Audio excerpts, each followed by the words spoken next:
On this podcast, we talk about the books, both old and new, that are worth putting on your to-be read list. I'll include the back cover synopsis, content warnings, as well as my pro and con list. To avoid any spoilers, head over to my Instagram at enjoylifewithme.angela. I'd love to hear your thoughts on these books. Let's jump in for the day. Today we're going to be talking about Before and After by C.P. Cabaniss, which is the first book in the Vals series. The back cover synopsis says, "Can before and after become now?" Val has lived two lives, before and after.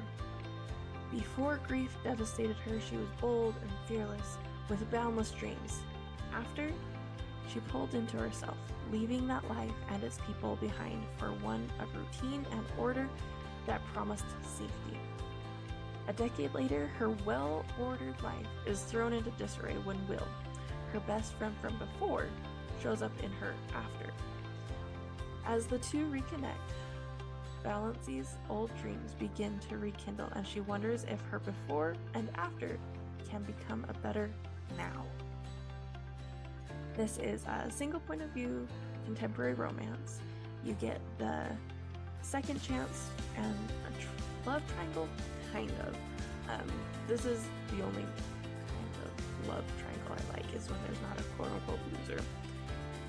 The intimacy is mild, very low to script kissing, no language or violence, and as far as potential trigger warnings, there is trauma responses and death and abandonment, strained relationships.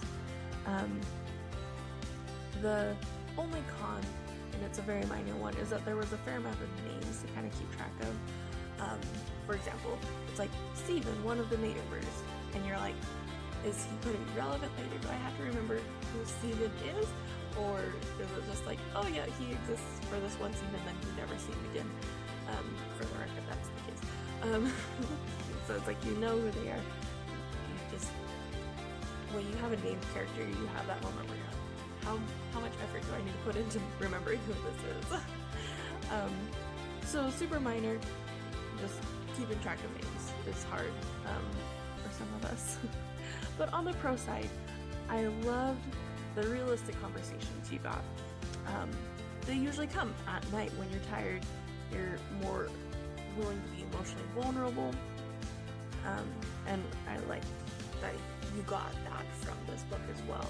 I mean, you're not going to have some of these conversations at 9 o'clock in the office kind of a thing, but if you've had a long day, you've been hanging out together for a couple hours, you're in a relaxed, safe space, night, emotions high, those conversations are more likely to come out. So it felt very realistic and well written, and I really liked that. Also, I really liked that the healing didn't happen overnight.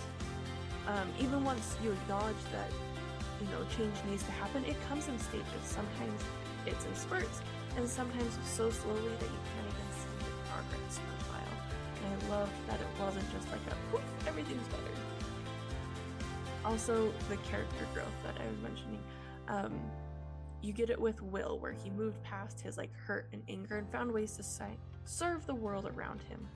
And Val started healing and making decisions not out of a place of fear, but possibilities. And I think that was really cool to see. I do think my favorite part, oddly enough, is the quote-unquote breakup, because it's not a typical love triangle. Because typically I hate love triangles. I don't like them. I feel like someone ends up being the loser, and it's just there's no satisfaction in someone not, getting their happily ever after.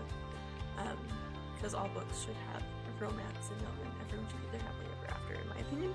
So I actually really enjoyed the breakup because it ended like the trope should, where it was mutual and everyone was able to move on and be happy and friends. And I don't know. It was the first time I've seen a love triangle where I'm like, aw, perfect. That's how it's supposed to be done. So if you want to see love triangle done right, this is the book to read. Anyways, I hope you'll jump over to Instagram at enjoylifewithme.angela and share your thoughts with this book. If you've read anything else by this author, this is a new author for me, and I'm really looking forward to the second book that I will talk to you soon. Happy reading.